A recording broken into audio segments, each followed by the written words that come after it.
Ijambo ry'Imana uyu munsi. Mugira mukurikira ikiganiro ijambo ry'Imana uyu munsi. Ijambo ry'Imana uyu munsi ni ikiganiro kigufasha kubaho ubuzima buhimbara Imana, ukagitegurirwa n'ishamwe Transworld Radio mu Burundi.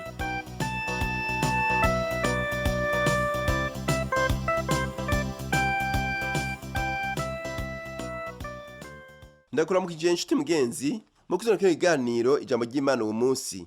Kino kiganiro ugitegurirwa n'ishamwe Transworld Radio y'u Burundi, ukaba uri kumwe na Rudasimana Rakiza ndiko ndabigushikiriza. Mu cigwa cyacu cuno munsi tuganira ku ijambo ubuja. Mu bugingo bwacu tugenda turaca mu bihe bigoye. Muri mwebwe birashika mukaba muriko muraca mu buzima aho muhura n'ingorane, ubugaragwa canke ibihe bigoye. Bishobora kuba ari indwara, ukagwana n'indwara mu kiringo c'imyaka myinshi, kandi uwo ni umutwaro munini cyane. Bishobora kuba kuryarukana n'umuvukanyi wawe mu muryango, kandi aho utegerezwa kugerageza kuganira kugira uko kuryarukana kuveho. Mu buzima bw'abantu benshi hari ingorane nini yo guhebwa. Umuntu yahora adufasha, umuntu yotegerejwe kuba ariko aradufasha, yaba papa canke mama, agaheza akagenda akaduta mu magorwa.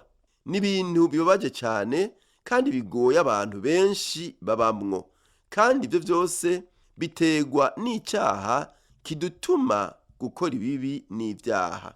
Ikintu kimwe kibi gisumba ibindi kandi kigoye ni ubuzima bw'ubuja, aho abantu bategerezwa kubaho ubuzima haba mu vya politike canke mu vy'ubutunzi batagira umwidegemvyo n'umwe, kandi ico ni ikintu kiruhishije kandi kigoye. Abantu benshi harimwo n'abari ku isi yose ubu munsi bariko barumviriza ikiganiro ijambo ry'Imana ubu munsi, mushobora kuba muri mu bihe aho ata mwidegemvyo mu vy'ubutunzi canke mu vya politike mufise. Hariho kandi ahari ubuja bufatiye ku madini, aho batemerera abantu bizera Yesu Kristo gusenga no gukoranira hamwe. Tugiye kuvuga gato ku buja n'ingene Imana ishaka gutanga umwidegemvyo muri Yesu Kristo. Reka turebe mu isezerano rya kera duheze twige ku majambo ari yavuga ku vy'umwidegemvyo. Ico gisoma kiri mu gitabo cyo Kuvayo igice ca 2. Ni inkuru ndende igizwe n'ibice vyinshi, ariko ngiye guhagarara uwo munsi ku gace gatoya katwigisha ingene umutima w'Imana uhengekeye ku muntu arushe umuntu w'umuja.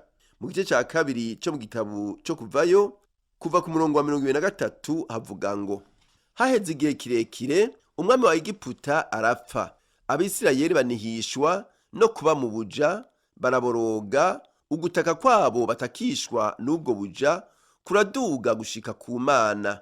Imana yumva amaborogo yabo, yibuka isezerano ryayo yasezeraniye Aburahamu, Isaka na Yakobo. Imana yitegereza Abisirayeli ibona uko bameze. Hari ibintu bibiri bikomeye ku bijanye n'iki gisomwa. Ica mbere ni ububuja twumvise, amaborogo n'ibikorwa biruhije cane vy'ihanga rya Egiputa. Ica kabiri gikomeye ni ku murongo uvuga ko Imana yibutse isezerano ryayo, kandi uwo munsi nibaza ko ufise isezerano ry'Imana, isezerano yagize icishije mu ihanga ryayo ry'Abayuda ryo kuzana umucunguzi w'isi. Kandi iyo tuvuga isezerano tuba tuvuga iryo sezerano yagiranye na Aburahamu, Isaka na Yakobo. Tugaruke kuri ico gihe aho Abayuda baboroga bari mu buja. Igitabo cyo Kuvayo kitwigisha ko inyuma y'urupfu rwa Yosefu, Abayuda bari baramanutse mu gihugu ca Gosheni, bashinga amahema, hanyuma baratera imbere, baragwira. Haciye imyaka amajana, iryo hanga riragwira gushikaho Abanyegiputa bagira ubwoba, maze bafata ingingo yo kubagira abaja babo. Nico gituma tubona mu gitabo cyo Kuvayo ihanga rifyatura amatafari mw'ibumba mu mugambi wo kubaka kugira bagure Egiputa. Ivyo bikaba byari ukubahohotera, ukubagirira nabi, byanatumye abantu b'intwari kandi bazi ubwenge nabo bategekwa gukora ivyo bikorwa bibacisha bugufi. Imana yarumvise ayo maborogo nk'uko tubibona ku murongo wa 25 havuga ngo Imana yitegereza Abisirayeli ibona uko bameze. Imana irajwe ishinga n'umuntu wese ariko aragirirwa nabi. Namba uri kw'isi, namba hari umuntu ariko arakugirira nabi, agufata nk'umuja, akwiba, agusambanya, ivyo byose ni bibi cyane kandi Imana irankurunuka ivyo vyaha byose.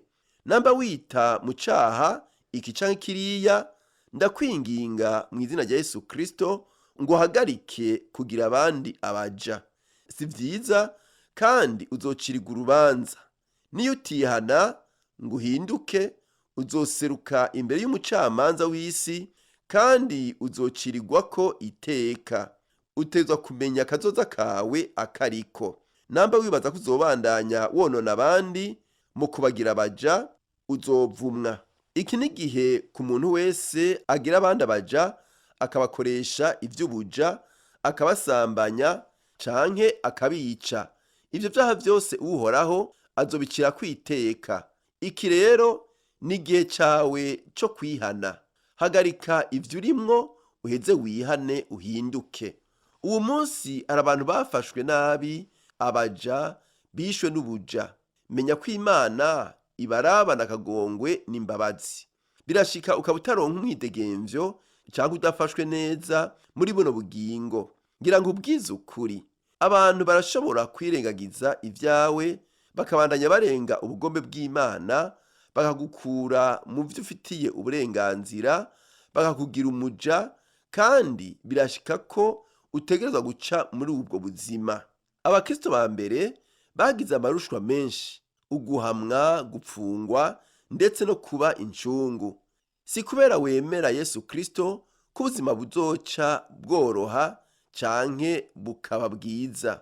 Abanyavyaha barashobora kukugira umuja no kugukoresha ibikorwa biruhije, kugupfunga, kugukubita, mbere no kukwica bakakwica. Ivyo ntibizokubuza umunezero w'agakiza, izuka ku bugingo budashira n'akazoza keza usanzwe ufise mu mwami no mu bugingo budashira. Ico nico giha umukristo umunezero urengeye ibihe arimwo.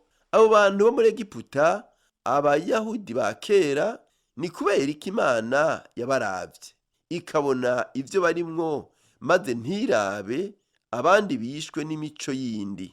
Nuko yari yarasezeranye kurungika umucunguzi w'isi ibicishije muri iryo hanga ry'abayuda. Nico gituma ku murongo wa 25 havuga ko yari iraje ushinga nabo canke yumvise amaborogo yabo n'ubuja bwabo, kubera yari yarasezeranye ko muri Aburahamu, Isaka na Yakobo n'umunago w'abayuda ariho Kristo azoca mu kuza. Yesu Kristo ni umuyuda kandi niwe mucunguzi w'isi. Kuva mu itongo rya Edeni, Imana yabandanije kurinda no kuvomera umugambi wayo w'agakiza. Mu isezerano rishasha, igihe cyose abayuda baba bari mu ngorane canke mu marushwa, Imana yarabarinda ikabakiza kubw'umugambi wayo w'agakiza. Nico gituma yarekuye abayuda ba kera muri Egiputa. Nico gituma yabahaye intsinzi nubwo bari inkehwa, kandi abansi babo bari bakomeye cyane kubasumbya. Impamvu ni imwe, nuko yari yarasezeranye ko muri bo ari umucunguzi w'isi azova. Mu isezerano rishasha, Imana iha intsinzi mu bya politike n'ivy'ubutunzi ihanga ryayo, ariko ni intsinzi mu vy'impwemu. Ishengero Yesu yatanguje ni ubwami bw'impwemu, si ubwami bwa politike canke igisirikare. Ku isi abakristo basa n'abatsindwa. Isi irabahama kandi ikabagirira nabi, ariko ntituriho kubw'ubwami bwa politike n'ubw'isi. Turiho kubw'ubwami bw'Imana, ubwo Yesu azoshiraho niyo yagaruka. Imana yaje ishinga n'abantu bari mu buja, kandi nawe irakwitayeho. Imana irajwe ishinga nuko uruhijwe n'ubuja urimwo, ariko ikiguha si ububasha bwawe wenyene. Kumbure hoba hariho umuryango ushobora gufasha canke ihinduka ry'ubutegetsi rishobora kworohereza abarushe. Kumbure amashirahamwe rukristo azozana imfungurwa, imfashanyo n'imiti. Imana izorungika abantu baze kugerageza korosha ayo marushwa yawe urimwo, ariko muri buno bugingo ntibizokwigera biba ivyera. Iki nico utegerezwa gutahura. Imana iguha gucungurwa kuva mw'ijuru. Muri Yesu Kristo nitangira inyishu ya nyuma y'amabi y'amarushwa n'ubuja, kandi igomba ko ubohoka ku bansi bawe bakomeye, aribo Satani, icaha n'urupfu. Ivyo nivyo itanga muri Yesu Kristo. Birashika aho utegerezwa kubabazwa gato, ariko izoguha umwidegemvyo uramvuye. Ico nico cyateye intege abantu bari mu bihe bitoroshe urunganwe ku rundi. Tuba muri Yesu Kristo. Yesu yababajwe ku bwawe kugira ube uwidegemvya. Mwizere kandi umwizigire.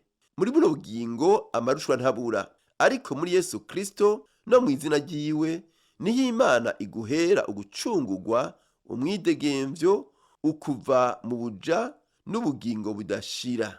Imana ikube hafi, nshuti mugenzi nawe waruteze yompi, wumve ko muri Kristo Yesu ariho hari ubugingo. Hamwe uca bugufi ukakira uwo mwami Kristo Yesu nk'umukiza n'umucunguzi wawe, ukamwiyegurira gose, tuca dufatanya nawe dusenga Imana, nawe uce bugufi wizere uguharirwa gutangwa n'uwo mwami Yesu Kristo. Reka dusenge. Turagushimiye Mana Data wa twese, muremyi w'ijuru n'isi, we wamize ijisho ku batwazwa ituntu n'ubuja. Tabara umuntu ari mu buja bwa Satani, aboshwe n'ivyaha bitandukanye, umuha umwidegemvyo ubonegwa muri Kristo Yesu.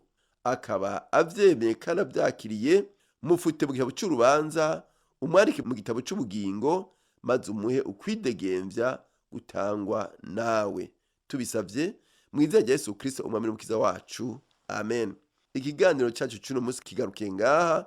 Ufite ikibazo cyo cyunganira, telefone ni 71 204 197 canke 69 499 619. Urashobora kudusanga naho dukorera, nimero ya mbere ibarura ryitiriwe Gerard, inimero 27. Yesu rero abandanye ahugirira neza naho gutaha.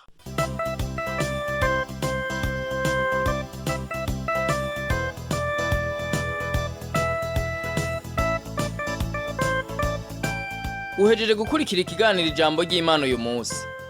Ufise ico ubaza canke ico wunganira, twandikire kuri email twereburundi@gmail.com. Urashobora kandi kutwandikira kuri Facebook Burundi. Nimero ya Whatsapp na 257 69 499 619. Urashobora kutwandikira ikete ku gasanduku k'amakete 1140 i Bujumbura. Telefone yo mu biro ni 22 24 26 57.